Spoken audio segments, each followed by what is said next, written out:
on behalf of the client team, which is the Feiro Marine Life Center, NOAA Olympic Coast National Marine Sanctuary, and the City of Port Angeles. We've all been working very hard on trying to understand where joint Feiro/NOAA facility might go. And we spent a lot of time and energy evaluating different sites, and this process, to which most of you have already participated, is part of a public process to study the feasibility of locating on City Pier, which allows us to give a fresh look at the master plan for City Pier as part of the waterfront transportation improvement project. So I'm very appreciative that everyone who came in over the last 3 days took their time, a lot of time, to think very critically about what they like about the pier now and what maybe they'd like to see changed or improved. And I appreciate that you made time today to join us for this presentation with the planners. And now I'd like to turn it over to Pat Downey, Mayor of Port Angeles.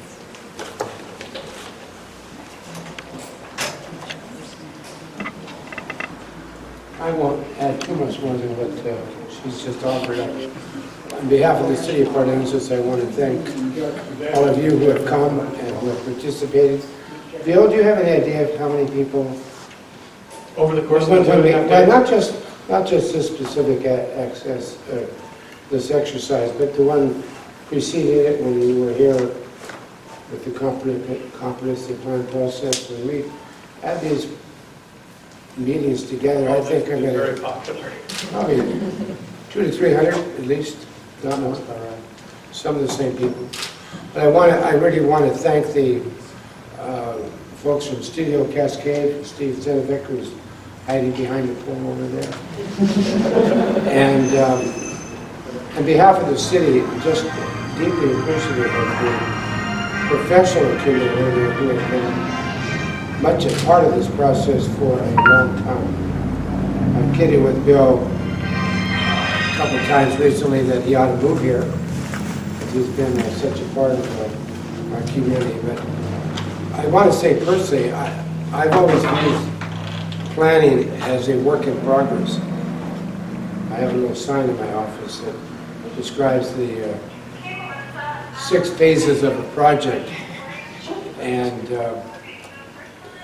it basically starts with the concept that planning and construction projects in the sort are always a work in progress. And then in the very phase 6, after you work all the way through the hard spots, phase number 6 is praise and honors for the non-participants. Because invariably there are going to be people at the end of the day who will show up at the very end, sometimes taking credit for that which they did not create. And I think in this particular instance, at least 250 or 200 people I witnessed that have been participating in what we've been doing. With that said, I want to thank, though they're not here, but I want to thank Jake Opel, his sister Angie, and Justin Tognini for providing the space to the city of Port Angeles, the folks at Feiro, to Bill and his group. We made very good use of the building and permitted the public to come in and express their views. I have found the exercise stimulating. I hope that those of you who have been participating, who are here today, have felt this has been time well spent. I hope Bill and your group feel that your time has been well spent joining us and being a part of our community. With that said, I'm going to turn the time back to Bill. Just one final thought. At the end of the day for me, I think some of you have heard me say this before, but I hope that just amongst other activities and other involvements of people just like yourself, the day will come when at either end of this city, when they're coming in westbound or eastbound, there'll be a sign that says, "Welcome to Port Angeles, the best small town in America." And I think one of the ways we can get there is by being, as citizens, being involved in this city. It is our city. Not anymore my city as mayor than it is in this city as a merchant. It is all of our city, and and for your involvement and interest in creating this place, I deeply thank you. Bill? All right, well, thank you, Pat. Okay, I'm going to lay some groundwork, and then we'll turn it over to our design heads, Mark Hinshaw with Walker Macy and Dean Koontz with HBB Landscape Architecture to talk to you about some of the stuff that we've come up with as a result of our conversations with community members. I wanted to also just clarify what our role has been in this process. It has been to take a look at the City Pier Master Plan, where our attempt is to find out how we can optimize use of that very unique resource that you have in this community, and then to generate a conceptual design based on the planning that we come up with today. So really, during the course of our storefront studio, we've taken a lot of information from a lot of people. We've had about 75 people come through the studio for the last 2.5 days, and we've integrated that into some of our into our thinking. Actually, more than integrated into our thinking, we use it as a foundation for our work.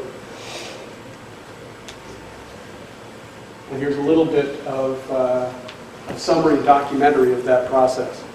It is a silent video, so don't worry about that. But we had a series of interactive exercises that people were able to engage in as they came in for the process.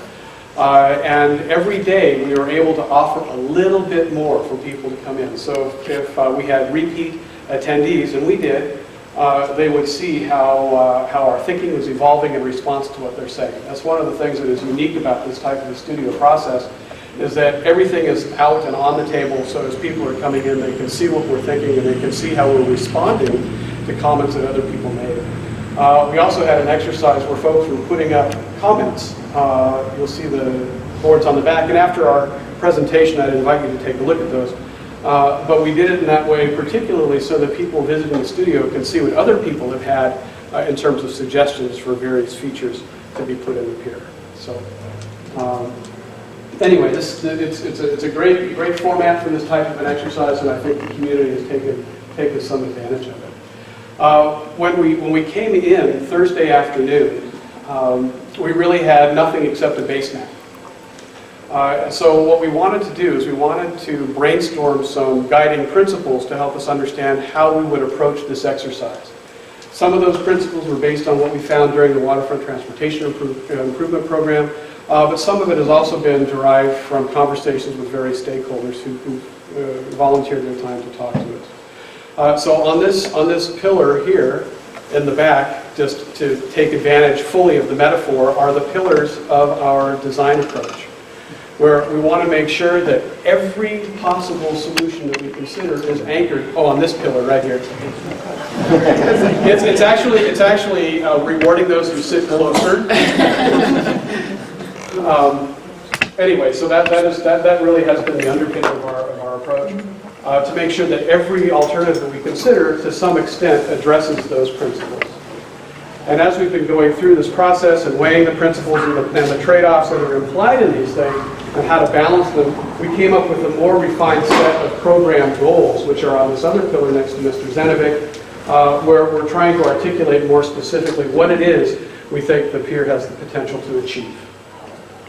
So those two things, as we talk about our designs and our suggestions, understand that they are based on these principles and they're based on these goals, and all of those things are based on what we've learned from the community. We're not. Oh, let me go ahead and come back to this. We're not necessarily saying that we came in here. We are definitely saying that we came in here with no preconceived ideas of what the design and what the plan should be. We also had this exercise that we call a chip drop, where we ask people to look at different pier features and to look at it in two ways. We gave them a stack of 15 chips that they could spend on the 10 features that we have described in the back. And that chip spending was designed to approximate how someone might want to devote energy, time, or money to those particular features. And then we also invited people to put Post-its up there to let us know how they might want to see that money spent. So it was looking at both quantitative relative priority assessment and then also a sense of direction so we could understand a little bit about where people's ideas were and how we could incorporate them in our design proposals. We also found that there were several people who had ideas that didn't necessarily fit in a box. And so we provided a graffiti wall for people to write down some comments on, and you can see that several people took that opportunity as well. So we wanted to make sure that we were facilitating as much conversation, as much interaction as possible, so that we could actively integrate what people are saying into the design table while the studio was underway. We're thinking that the chip drop table was really helpful for us in identifying the range of opportunities in response to several issues that have come up in conversations. And Dean and Mark will talk about these things as they go through their phases and how we've been negotiating trade-offs among the various issues. But parking, we've had ideas ranging from provide more parking to eliminate it all on City Pier. And if you take a look at the post-it notes, you'll see the range expressed in that terms. But I think that as we talk about how to optimize the potential of City Pier, it puts that parking question in a slightly different light. And I hope that Dean and Mark can talk about that in their design strategies. Also, people have talked to us about the range of community events that are held at City Pier and the concerts that are held at City Pier and how we can still accommodate that, improve that experience, maybe on City Pier, maybe also elsewhere. But still, that was an issue that we needed to make sure we included in our design thinking. We wanted to also respect some early considerations that maybe the volume of building space that we have now at City Pier is all that we really should have at City Pier. And so we did a calculation and we came up with about a 10,000 foot building footprint budget based on consolidating the existing Feiro building with the existing band shell, the restrooms, and the storage facility. That all comes together to be about 10,000 feet. So that was something that also factored into our math, is how do we deal with building bulk and that level of construction on the City Pier. Another issue for us to actively integrate into our conversation was how do we interface most effectively with the Olympic Discovery Trail and really use this as an opportunity to introduce trail travelers to Port Angeles and welcome them effectively. The city was also very interested in how this process might inform its approach to the Lincoln Railroad intersection. Implementation is always front of mind. So you write a plan, so what are some of the first steps that you take? Well, the city is thinking that maybe some work at this intersection will be a lead-off into City Pier reinvestment program. But it is something that will need some attention. And then, of course, as designers, we have to pay attention to cost. If we didn't have cost constraints, then we could plan virtually anything we wanted. But we really do have to figure out how to negotiate the trade-offs. And cost is a nice instrument, not the only instrument, but it's a nice instrument to keep in mind as we move forward. So I mentioned the chip drops. I'll read through the issues or the features that we asked people to consider. The intersection at Lincoln and Railroad, Feiro, NOAA, consolidation, presence at the pier, the Olympic Discovery Trail, presence and provision of parking, performance venues and events, play equipment, cruise access, Hollywood Beach, Tower, and then other features that we may not have included in our list of 9. It's also nice to have 10 things for people to consider, nice sense of measure. But with 15 chips, people could indicate relative priority relatively easily.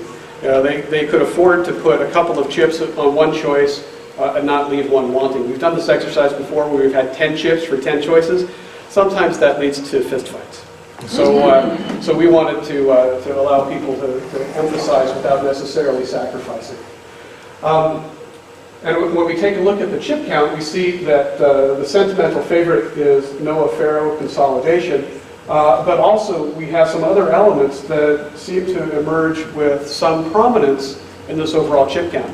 Now, this isn't statistically valid. This is just based on people who chose to come to the studio and speak with us and go through the exercise. Still, it's a valuable design tool for us because that is the expression of what the client might be looking for, and the client being the overall community. But I highlighted the 90 number under the other category because there is a lot of interest, I think, among the community in a diversity of activities available on City Pier. So you can see that this is still a pretty significant chip quota. And that's something that we wanted to make sure that programmed our thinking in terms of the adaptability of the spaces on City Pier. And I mentioned the graffiti wall earlier. On Thursday night, and boy, Thursday afternoon was a panicked rush to get stuff together. We started at 1 o'clock, and then by the time 6 o'clock rolled around, we had to have constructive exercises for the community to review and evaluate.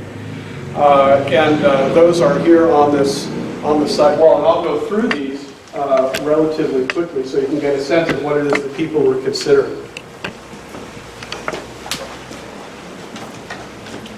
Scenario A examined what it is we might be able to do if we really do have severely limited resources.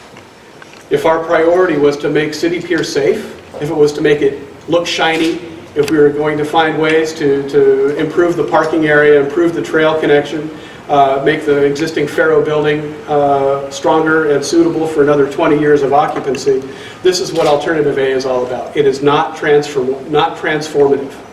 We're not looking at much of a change in Alternative A. Alternative B causes us to remember what we were saying when we were working on the WTIP 5 years ago. What were some of the things on our minds then, and how are they relevant today? And so we tried to reconstruct some of the objectives out of that WTIP plan, which is, for your reference, tacked up to the wall over there. And I think back in 2011, we'd remember that at that point, Feiro and NOAA and others were looking at relocating off of City Pier onto the Oak Street property. And that was an exercise that went on for a couple of years, ultimately failed. But this is an alternative that shows City Pier strictly as an open space resource and not as a place where we have Marine Life Center or NOAA Discovery Center located.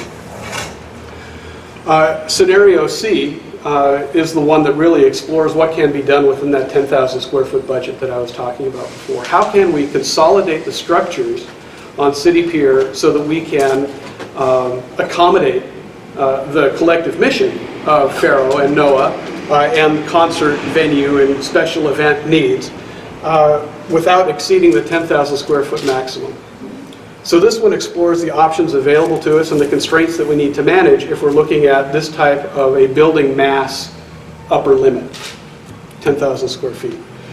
Another alternative, that, and don't worry, I've only got 3 more. Another alternative that the community was looking at was alternative D, where we were saying, all right, let's consolidate, but let's see if we can meet some of programmatic goals that NOAA, Feiro, and the city are looking at in terms of concert hosting and event hosting, which would elevate the square footage from 10,000 feet to somewhere between 12 and 14,000 square feet. So you have a slightly larger structure here, well, 30 to 40% larger structure at this point. This would probably be 1 story, this could be 2 story. We talked a little bit about the community about being 2 stories up or 2 stories going down. That's more of a design issue. We haven't really talked about that yet or have a recommendation that way. But what this is beginning to do is that this is beginning to transform City Pier from a place where the community goes for a variety of actions to a place where people go because it's a reliable activity center. Things are really happening. This is a community magnet. So we're seeing an order of magnitude increase over Alternative C in a number of ways. Scenario E is looking at ways that we can manage that activity center and make it more than just a functional transformation of City Pier, but also introducing a new concept of a landmark to City Pier. So in Alternative E, we see building mass moving closer to Lincoln, so it's within the viewshed of the Lincoln Street corridor. And when we start to do that, we also begin to reclaim some of the open space on City Pier that some of these other options with the building in the middle of the pier make unavailable to us. And so with Alternative F, this is kind of like Alternative E, except as I've been saying in the open houses, dialed up to 11 for you Spinal Tap fans. We're actually taking a look at a structure coming right here over Peabody Creek, so that there is a very clear terminal view as you're coming down Lincoln. You'll be able to see it all the way up from Lauritsen that invites you to the waterfront as a place to go and visit. If this is a direction pursued, then we wind up seeing a lot more open space area available to us on the east side of City Pier for a variety of enhancements. Some of the things that we have been batting around is habitat enhancements and what that might promise for Hollywood Beach. And actually just reshaping that entire side of City Pier. So anyway, these were the 6 options that people were looking at on Thursday, and we had it available all day Friday for people to look at and comment on, and it became the backbone of our conversations with folks as they visited. We had a worksheet that people were using to let us know whether they loved, didn't know, or just clearly didn't like the various alternatives, and these were the numbers that came in from the results. What we saw was a pattern that those of us who worked on the WTIP, a little bit disappointing, but still people weren't necessarily in love with the recommendations from the WTIP. But people seem to be more in favor of a consolidated and somewhat expanded Feiro facility on City Pier. So anyway, this is just the numeric results. We also asked people to give us some thoughts on how we might be able to optimize any alternative if that's the direction that the city chose to go. But still, we're going to go through those and we'll transcribe those and we'll make those available publicly. And they might add a little bit of color and nuance to these numeric results, but this is just our initial tally. And this is accurate up until about 12:30 this afternoon. We had people today we had to kick out because they kept working on these things. So you kind of love that. Now, when we looked at this, we thought that it was important to see, well, as we start looking at relative costs of the different scenarios, how much would it really cost for us if alternative A is the way we go, because we can't afford to do much more than just make a light touch and just fix the place. Which would include fixing the railings, upgrading the tower, paint scheme, maybe putting some lights on that. But really, it's kind of downplaying the degree of transformation. It's a maintenance and coping kind of an approach. So this is something that we factored in our design thinking as well. What is it that we can do? But we also didn't spend much time examining the design or spatial repercussions according to this, because we all know it's there. We've got 31 parking spaces, we've got 5,000 square foot Feiro building, we've got a band shell, restroom, storage area. We know what it is, landscape plaza area, trailhead. But I think that it's helpful for us to understand a little bit how just doing the maintenance move already commits us to some course of action.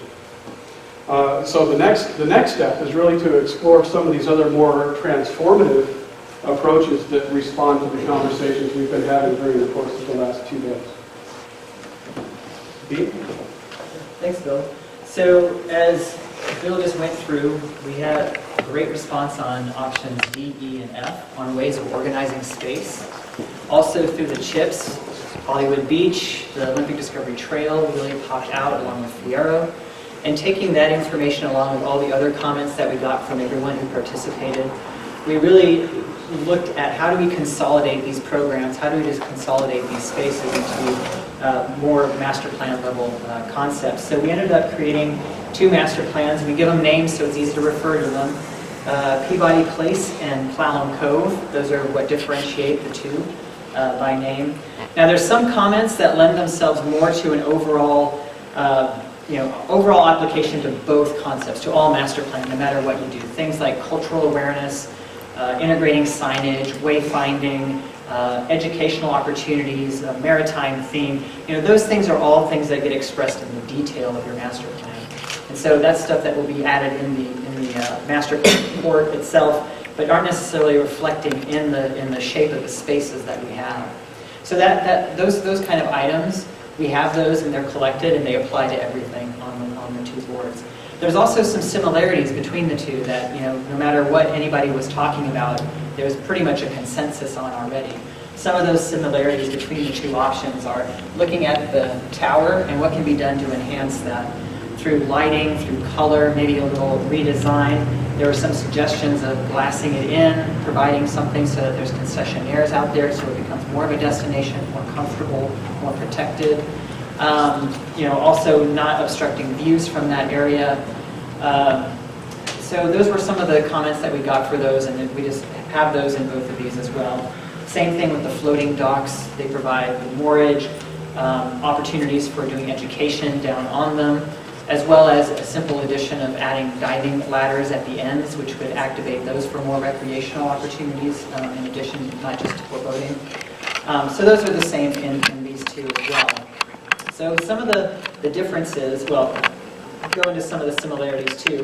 The Olympic Discovery Trail is down here on both of those items. So I'm going to start with the circulation for those, because the two options, having Feiro Noah building in the center of the site, having it off to the, I guess that's northwest corner around the Peabody Creek, create two different scenarios of open space and circulation. Having it in the center here really opens up this northwestern edge, really tying the streetscape, Railroad Avenue, Lincoln, and having that be an extension of a market square, a market street, a festival place that comes along this esplanade, really enhancing this. This is about 30, 40 feet in depth. This really creates a strong face for the Peabody Creek area, which right now it's kind of back of house. You have the trees, you have the back of all the buildings. There's not really a strong physical presence. This shift, having it in the center, really opens that up as a focus. Not just this side of the park, but this side as well. And it could have walks, steps, terraces going down to the creek, in different ways that this becomes a more activated space than it is now. So on this one, what happens is when the building shifts down to the Peabody Creek area, this does something different to the intersection. This now has a built structure and activates that intersection. You've got building here, you have landing here, you have masses all around. That starts defining this intersection as a part of the built landscape. Whereas here, this becomes an extension of the open space. So it's kind of like open space street coming in. This is responding more to the built environment. What this allows is, as Bill had mentioned in E and F, really allows you to capture that whole central space as open space now. So something that we suggested here is that the pier extends straight down an axial sort of esplanade or promenade right through the middle of the site, and that becomes a spine off of which all these spaces are then arranged. So looking at that as you're coming down, it also provides opportunities for view shed corridors coming through, vertical through that area.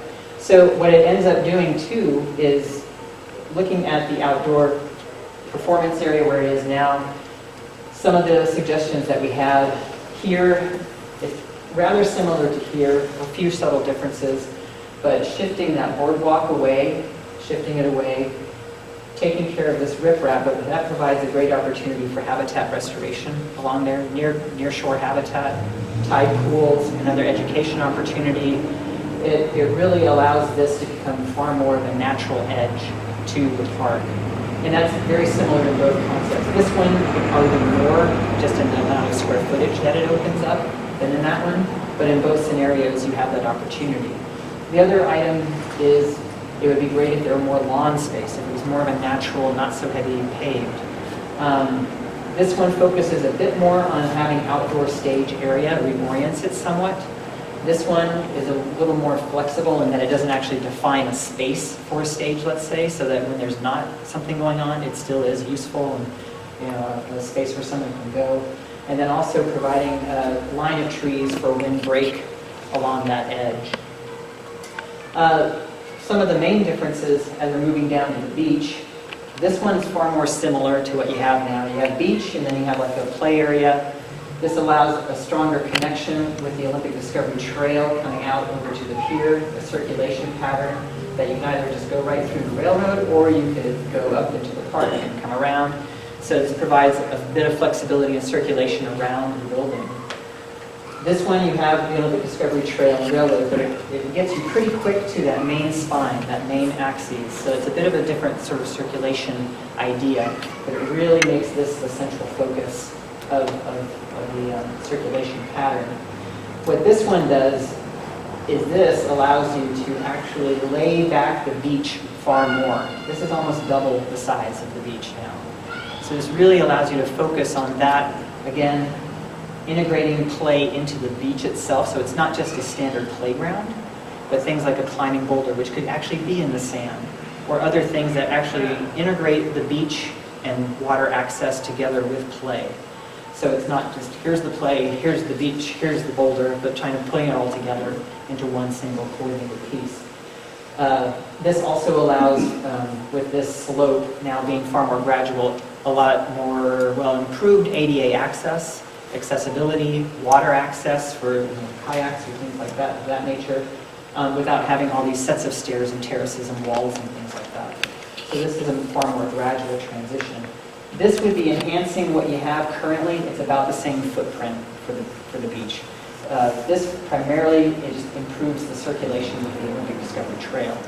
So on the subject of the trail, the differences between the two, we thought these would be a good location. And over here as well, where you have your Olympic Discovery Trail. They have their design guidelines for kiosk, welcome center, perhaps bike service station, bike racks, where you have something that's really oriented to the Olympic Discovery Trail as a regional facility. But providing that here as someone's coming into the downtown area, let's say, or actually if they're going out and they just want to stop as the last kind of thing they do as they're heading back out to the east. So having gone through some of those comparisons, I'm going to hand it off to Mark to talk about the building itself and the relationship with the parking in the spaces. You may remember when Bill was talking about the footprint, he mentioned a figure of 10,000 square feet. And that is if you were to take the band shell building and the restrooms and combine it with the existing Feiro building, that adds up to about 10,000 square feet. So we've used that as a kind of a benchmark, not wanting to exceed that footprint. And that's what this, in both cases, represents, about 10,000 square feet. That assumes the existing building's gone, and the band shell building is gone, and restrooms, public restrooms, and storage are incorporated into these two footprints. So you can see the old, if you came up here afterwards, you can see the footprint of the current Feiro building, and then the band shell building is kind of hidden back in there. But under these schemes, they would both be gone. They might operate, or at least the Feiro building might operate while, say, this one was under construction, because it could be built right next to it in the space that's there. Or there could, in this option, this could be built totally independently and not disrupt the operation of Feiro, and then eventually that building comes down when this is altered. We're also suggesting that there be a dramatic double height space, in this case sort of a drum shape that might be the equivalent of a two-story height. It would be very dramatic. It would be where the displays are hung, lighting, objects, interpretive facilities. And this would not be drum in this scheme, but it would be a similar double height classic museum space where you have great volume of an all glass in, very dramatic lighting coming out of it. It being a kind of a jewel box, if you will. In this case, centering the site, anchoring the middle, in this case, anchoring the end of Lincoln. So as soon as you come down Lincoln, you see this jewel box just glowing in front of you. We've also assumed that part of the eventual program, which is more like 14,000 square feet, and so another 4,000 square feet would be found in the second level here, in this case here, or in this case here. So it's not a full two-story building. It's got a second level over part of it. We also have some thoughts on what it means to build a new building like this next to the old one. This will have to sit on piles. In both cases, we'll have to sit on piles. That will go on for 2 to 3 months. That's a very high vibration, high noise impact activity that might disturb people, plants, animals, whatever is going on here, It wouldn't be fun to be sitting, and may damage equipment. I mean, it just happens when you try to do that in close proximity to things that are scientific. It does cause disruption. Even if this were to happen, it might be necessary to relocate some of the things elsewhere for a period of time because they would be too subject to being damaged. In this case, this could be constructed probably without too much impact on the current building. And then we also looked at parking, and we know that that's been a subject of discussion, although interestingly, if you saw the chip drop, that was one of the lowest points of interest. So there may be some people that have that as a hot button item, but it didn't rise even close to the top when the general people participating in this were able to express their feelings. But we know there has to be some parking there. A, there has to be handicap parking by law. B, there probably needs to be parking that's short-term for moms or parents to drop kids off or pick them up. There probably needs to be short-term parking for people taking kayaks in or whatever they're doing, maybe dropping and picking their kids up from the beach. There has to be some parking there. Whether or not there needs to be the current 32 is another kind of question. And that question probably gets asked in the context of a larger parking demand study for downtown. All downtowns have learned over the years to manage their parking resource and to sign it appropriately, so we have some stalls that are 4 hours, some that are 2, some that are 20-minute, some that are load zone only. And you need to do that. You can't just look at one lot and say, oh, we need that parking. It doesn't make any sense at all. It's totally illogical. You have to look at the entire supply of parking, how it's being used, who's using it, when they're using it. I mean, you don't want people sitting in this lot waiting for the ferry. That's ridiculous. I mean, that's just a waste of public land. And they're doing it right now. We've seen them. So what we've done is propose about 10 stalls that would be here for those, the handicapped, the drop-off, the short-term. And there's plenty of parking elsewhere in downtown in various forms, whether it's on the street, off the street, in garages, that kind of thing. So this, though, does incorporate ample place for tour buses and school buses to queue up, and because you want the kids to be dropped off and picked up right at the door. And so they might wait someplace else while the kids are inside, but they can pull up and get out of that area pretty quickly. And in this case, they would come in through this way, circulate around, pick the kids up here, and take off. So it's a whether it's 10 is the magic number, whether it's 12, it's kind of a subject for a future discussion. But we think right now that parking lot there is vastly inefficient. It's got way more asphalt than it needs. It's bleeding off to the edges. It's covering a huge amount of your public space and just petroleum product. And we think that you can consolidate it, compress it, and make it work well as an entry sequence to this pier and building. So did I miss anything? Bill? Thank you. I'll introduce you, Steve. As Dean and Mark were working through the design response or the planning response, you can see that these really do represent a blending of alternatives C and D in terms of Peabody Place, and then E and F in terms of Clallam Code. And what they were using to guide their hands were these statements of objectives that came out of our conversation and our review of stakeholder comments and also the comments on the sheet. And this is all well and good in terms of plan, but we do have to keep cost in mind. And so we've got Steve Zenovic here to help keep us in line in that regard. Okay, so we took a look at 4 different scenarios that we ran cost numbers on. As Bill said, we looked at the light touch, and that assumes that the pier as it exists right now would be, again, at least a 30-year period, 30, 35, 40-year period in the future where it would be, an effective space to use. So when we talk light touch, we're talking about upgrading, like Bill says, the railings because they don't meet any kind of code requirements right now. Replacing a lot of concrete out there, which is about reached its useful life. Upgrading structurally the buildings out there because they don't meet any kind of seismic codes. They're getting pretty old. Need some improvements, plumbing that's going to need to be changed out, things like that. So we took that and kind of ran some numbers on that to get that facility looking like it's brand new and giving us a 30 to 40 year lifespan. The number on that, as you can see, came out around $2.37 million. That's a baseline to work to. Then we want to look at what the other alternatives, and I know we didn't go much into WTIP, but we have that information, so we can go through in there. The WTIP approach had a lot of enhancements to City Pier because the Feiro facility was going to be gone. That was one of the assumptions. We wanted some way to energize City Pier, so we put a lot of things like marketplace structures in there. We put in things like fountains, a lot of play area improvements, beach improvements. So back in 2011, that was about a $3 million project, but it did not include going out onto the pier and doing those replacements out where the, one of the things I added to it was a windscreen, permanent windscreen on the pavilion, so that those events can be held at any time without a lot of city effort.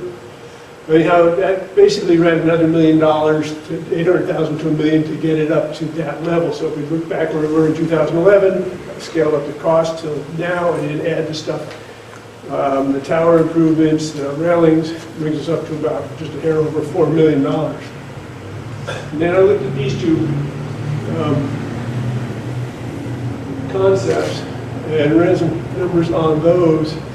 So Peabody Place is about 3.6 million, and Clallam Cove's about 3 million. And really the main difference there is that Peabody Place has much more hardscape, much more intense development in this area here, widening this quite a bit more as we bring the building to the center. So you've got more, again, marketplace type areas through here. As Dean pointed out, we have the stairs going down. Those costs, typically costs are going to be 3 to 4 times as much for hardscape as they are for lawns and vegetative cover and things like that. And then the Clallam Cove, where we really focus on the beach, we construct a couple beaches down there. They're not that expensive to build because all you're doing is taking dirt out and moving it away and doing some regrading. So it's pretty, from a cost standpoint, this is not a very expensive thing. Open space, again, like I say, a third to a quarter to a third of the cost of paving and stuff. So that kind of made the difference there. I think the things that are interesting to note is that just bringing up the light touch is almost, pushing 2.4 million, and going to something like Clallam Cove, which is a much more intriguing situation, is about 3 million. So it's not a significant, it's not an order of magnitude by any stretch of the imagination, 20% increase. One thing that's not in there is, Melissa likes to point out, is Feiro NOAA building's not in there, and that's a $12 million chunk of change as we can currently conceive it. So, that's a major private investment in a public environment, which I think is really valuable to the community. So those are just the rough numbers to kind of get you an order of magnitude of if we just do something simple, if we go the whole 9 yards, anticipated 2011, or if we take one of these concepts and move it forward. Great, thanks, Steve. So I think at this point I need to just confirm that the process is not yet complete. There is work that's going to be going on for the next month and a half as we refine some of these things and begin to get down to a single recommended alternative. We don't yet know exactly what the avenues will be to get to that alternative, but the process will continue. But this slide is getting to, okay, so what happens next? What happens after we get a sense of direction in this master plan? And so we're looking down a list of chronologically placed things. We don't necessarily know what short, medium, and long term necessarily means at this point, but figured that short might be 1 to 2 years, medium is going to be 2 to 4 years, and then long is going to be 5 years plus. So anyway, that's kind of a sense of scale. But we do think that the plan adoption by the city is going to be essentially immediate, something that should happen in July or August of this year. Then once the plan is adopted, the city will need to engage in finding interlocal agreements or some kind of memoranda of understanding with partners who would be involved in occupying the space on the pier. That would also involve a renewal with DNR, something that's been pending for years and should come to closure here soon. But then we also have a series of rather technical steps to go through some designing on the civil side, the dock improvements that Steve was talking about and getting the permits for that, and then coordinating with NOAA and Feiro facility design and permitting and so on. You can read down through this list.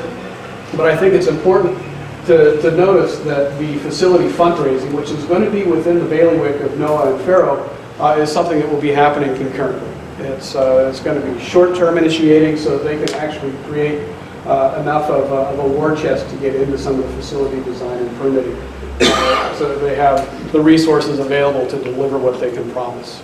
So anyway, that's the overall sense of next steps and how this strategic master plan is going to turn into action. So we have for you some sheets, if I can get some help maybe handing these out. If you can take one and pass it on. Okay,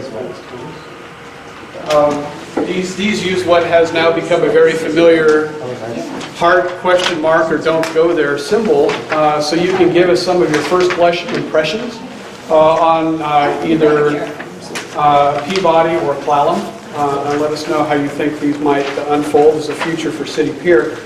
And after you've put a check in one of those boxes, I'll go ahead and take this pen. Once you put a check in one of those boxes, we're going to ask you in the thoughts column to indicate how you think this particular plan might be improved.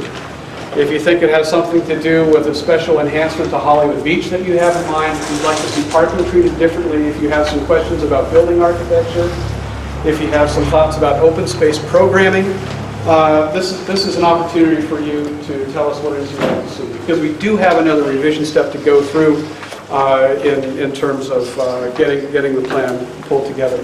And so if you have questions, let's maybe talk about this a little bit. Yes. In the Peabody Place, you're showing a place there. It says play area. Is that including play equipment for small children? Yes. Okay, and there is not any in the Clallam Cove? The Clallam Cove one would be integrated into the beach area, so it'd be less more like structured play. Okay. Oh, integrated play area? Is that what you're talking about, Dean? Yeah. Okay. Yeah. I have a question. Under Clallam Cove design, where you talk about extending the pier to the park, if you will, is that a wooden structure? Is it elevated? So the idea is that the wooden structure would end currently where it does today, and that this might then be concrete that has the pattern of wood, but not the maintenance requirements. And the school bus drives on that structure to turn around? Correct. Yeah. And we would have a series of bollards here so that you, like a fire truck, let's say, or emergency, could still get access. Or, if there's an event that someone needs to drive out, they can get out there, but everyday use, they're going to have bollards here that prevent people from... We wouldn't see any school buses waiting there. They would just pass through that area and wait. Okay, but I just couldn't understand Yeah. what it was that we were driving on. And then on Peabody Place, is there a band shell? Is there a concert? And this one, there could be something informal, like a lot of band shells now are portable. You bring them in, but this maybe envisions concerts moving over to West End Park. That's not what the curved part at the top of the building Well, is. I mean, this could be a backstop No, I for a just- concert. I mean, maybe there's some concerts that are held here and some over at the other one, or both. Yeah. And we could have some events where they're both. But this one suggests that keeping that as the venue. So there's some subtle differences. Dean or Mark or Bill, anybody, on your Cloud Cove, the building that's noted there, is it any of it in and over the Question. water? There would be piers, there would be piers dropped in, but they would be on the riprap, not over the water, not literally, this is not literally over the water, it's over the... So in terms of permitting and conversations or confrontations, whatever they were, when you deal with Corps of Engineering, it could be either one of them or both. So what is the step up in terms of permitting requirements and potential cost? What we would be anticipating is that this would go through a special permitting process, just like the Esplanade did. Same idea, But this would be essentially mitigation, because we're peeling back all of the hardscape here where that boardwalk is. And so that's the suggestion, is that if this happens, there's mitigation. There was a question in the back, I think I saw a hand. Well, I had a question. So we've hosted some car shows in the past. Will we still be able on either of these to use the pier for the car Sure. shows? Yes, actually, both options, it's drivable and it's open. Yep. Yeah. For a special event. So do you have a favorite? I think we can see both of them being equally pretty dramatic and pretty functional for the community. I have a question. On Clallam Cove, it looks like it's kind of close to the, where the landing property starts. So they have to be... Oh, that driveway might have to be reconfigured, but it's not, I mean, it just is bent, it would be bent away a little bit. Yeah, good catch. I mean, it's interesting to see the photo that's over behind the right shoulder of the hill, to recognize how much parking. I'm almost a third or more, probably closer to 40% of that space, other than the pier where the ships, Coast Guard, and the cruise ships and all that. That whole section where the builders had the laser light, it's remarkable how much is devoted to parking on that site. I mean, I contrast that to the comments that even I've heard, and I don't know what Bill and others. Well, don't take any parking off. You can't afford to lose any parking. But I guess I submit the question for purposes of discussion. Is that the highest and best use of that piece of property? And I would say more people than not, if you look at it from the helicopter, would say, I don't think so. Having said that, when you're in a car looking for a place to park, it's a whole different perspective, isn't it?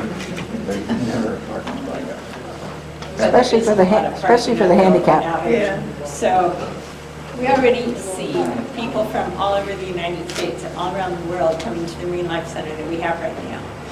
And if we can make it into a real incredible tourist destination, those numbers are just going to skyrocket. Oh, So I think long-term improvement to the city, even economically, is well worth taking out some parking spaces. You're not only talking to the choir, you're the whole chapel.